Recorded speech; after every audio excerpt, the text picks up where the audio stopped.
ನಾರಾಯಣ್ ಸಾಹೇಬ್ ಬಾಂಡ್ಗೆ ಅವರು ನಮ್ಮ ಪಕ್ಷದಲ್ಲಿ ಸುಮಾರು 40-50 ವರ್ಷಗಳ ಕಾಲ ಸಾಮಾನ್ಯ ಕಾರ್ಯಕರ್ತರಾಗಿ ಪದಾಧಿಕಾರಿಯಾಗಿ ಪಕ್ಷದ ವಿವಿಧ ಜವಾಬ್ದಾರಿಗಳನ್ನ ನಿರ್ವಹಿಸಿ ಒಬ್ಬ ಸಕ್ರಿಯ ಕಾರ್ಯಕರ್ತರಿಗೆ ಈ ರೀತಿಯ ಉನ್ನತ ಪದವಿ ಸಿಕ್ಕಿರೋದು ಕರ್ನಾಟಕ ಬಿಜೆಪಿ ನಮ್ಮೆಲ್ಲರಿಗೂ ಕೂಡ ಬಹಳ ಸಂತೋಷ ತಂದಿದೆ. ಕೇಂದ್ರದ ನಾಯಕರು ಇತರ ಸಾಮಾನ್ಯ ಕಾರ್ಯಕರ್ತರನ್ನ ಗುರುತು ಮಾಡಿ ಕೊಡುವಂತ ಒಂದು ಪರಿಪಾಠವನ್ನ ಕಳೆದ ಹಲವಾರು ವರ್ಷಗಳಿಂದ ಪ್ರಾರಂಭ ಮಾಡಿದ್ದಾರೆ. ಯಾರು ಮೈಕ್ರೋ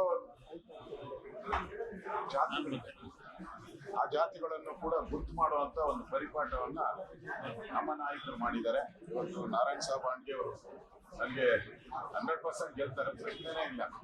ಒಂದು ಎಕ್ಸೆಸ್ ಬೇರೆ ವೋಟ್ ಇದೆ ಮತ್ತು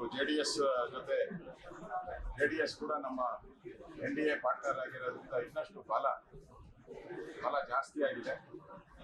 ನಮ್ಮ ಎರಡು ಅಭ್ಯರ್ಥಿಗಳು ಗೆಲ್ಲಬೇಕು ಆ ದೃಷ್ಟಿಯಿಂದ ನಾವು ಮತ್ತು ವಿಜಯೇಂದ್ರ ಅವರು, ನಮ್ಮ ಕುಮಾರಣ್ಣ ಅವರು, GT ದೇವೇಗೌಡರು ನಾವೆಲ್ಲರೂ ಕೂಡ ಉಪೇಂದ್ರ ರೆಡ್ಡಿ ಮತ್ತು ನಾರಾಯಣ್ ಸಾಹೇಬ್ ಬಾಂಡ್ಗೆ ಇಬ್ಬರು ಗೆಲ್ಲುವಂಥದ್ದಕ್ಕೆ ಒಂದು ಅವಕಾಶ ಆಗುವಂತ ಒಂದು ತೀರ್ಮಾನವನ್ನ ನಾವೆಲ್ಲರೂ ಕೂಡ ಮಾಡಿದ್ದೀವಿ.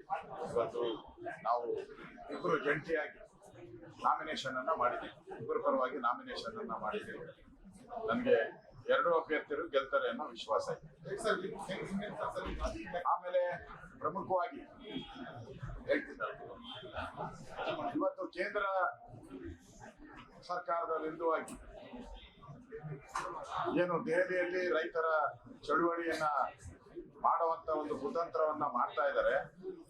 ಕಾಂಗ್ರೆಸ್ಸಿನ ಟೂಲ್ ಕಿಟ್ ಇಡೀ ದೇಶದಲ್ಲಿ ಅವರ INDA ಪಾರ್ಟ್ನರ್ಸ್ ಏನಿದೆ ಅವರೆಲ್ಲ ಖಾಲಿ ಆಗ್ತಾ ಇದ್ದಾರೆ.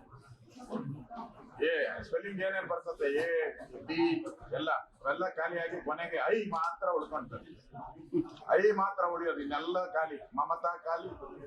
ಯಾರು ಇದನ್ನ ಹುಟ್ಟಾಕಿದ್ರು ಈ ಒಂದು ಒಕ್ಕೂಟವನ್ನ ನಿತೀಶ್ ಕುಮಾರ್ ಅವರು ಖಾಲಿ, ಕೇಜ್ರಿವಾಲ್ ಖಾಲಿ, ಉತ್ತರ ಪ್ರದೇಶ ಅವರು ಕೂಡ ಖಾಲಿ. ಈಗ ಒಬ್ಬೊಬ್ಬರೇ ಖಾಲಿ ಆಗಿದ್ದಾರೆ. ಮತ್ತೆ ಮಹಾರಾಷ್ಟ್ರದಲ್ಲೂ ಕೂಡ ಮಾಜಿ ಮುಖ್ಯಮಂತ್ರಿ ಆದಂತ ಅಶೋಕ್ ಚವಾಣ್ ಅವರು ಕೂಡ ಖಾಲಿ ಆಗಿದ್ದಾರೆ. ಈ ಖಾಲಿ ಆಗಿರೋಕ್ಕೆ ಧೃತಿಗೆಟ್ಟು ಇವತ್ತು ಕೇಂದ್ರ ಸರ್ಕಾರದ ಮೇಲೆ ಒಂದು ರೀತಿ ಗೂಬೆ ಕೂರಿಸೋದಕ್ಕೋಸ್ಕರ ಒಂದು ಟೂಲ್ ಕಿಟ್ ಆಗಿ ರೈತರನ್ನ ಉಪಯೋಗ ಮಾಡಿಕೊಂಡು ಕಾಂಗ್ರೆಸ್ ಅವರು ಏನು ಹೊರಟಿದ್ದಾರೆ ಇದನ್ನ ನಾವು ಖಂಡಿಸ್ತೀವಿ. ಇದೊಂದು ರೀತಿ ಡೆಸ್ಪರೇಟ್ ಆಗಿರೋದಕ್ಕೆ ಸಂಕೇತ. ಇನ್ನು ನನ್ಗನ್ಸುತ್ತೆ ರೈತರು ಕಾಂಗ್ರೆಸ್ ಅವರ ಬೆಂಬಲವನ್ನ ಕೇಳೇ ಇಲ್ಲ. ಕೇಳಕ್ ಮುಂಚೆನೆ ಇವ್ರು ಬೆಂಬಲ ಕೊಡ್ತಾ ಇದಾರೆ ಅಂದ್ರೆ ಇವರೇ ಇದಕ್ಕೆಲ್ಲ ಸೂತ್ರಧಾರರು. ಅದನ್ನ ದೇಶದ ಜನ ಅರ್ಥ ಮಾಡ್ಕೊಂತಾರೆ. ಕಳೆದ ಬಾರಿನೂ ಕೂಡ ಮಾಡಿದಾಗ ಅವರ ಏನು ಬೇಡಿಕೆಗಳಿತ್ತು, ಹಲವಾರು ಬೇಡಿಕೆಗಳನ್ನ ಈಡೇರಿಸಿದ್ದಾರೆ. ಮೋದಿ ಅವರು ಬಂದಲ್ಲಿ ಎಲ್ಲ ರೈತರ ಅಕೌಂಟ್ಗೆ ಪ್ರತಿ ವರ್ಷ 6,000 ರೂಪಾಯಿ ಆಗ್ತಾ ಇದ್ದಾರೆ. ಹಿಂದೆ ಯಾವುದೇ ಕಾಂಗ್ರೆಸ್ ಸರ್ಕಾರ ಕೊಟ್ಟಿರ್ಲಿಲ್ಲ. ಯೂರಿಯಾದಲ್ಲೂ ಕೂಡ ಇವತ್ತು ಯೂರಿಯಾನ ಮಾಡಿದ್ದಾರೆ.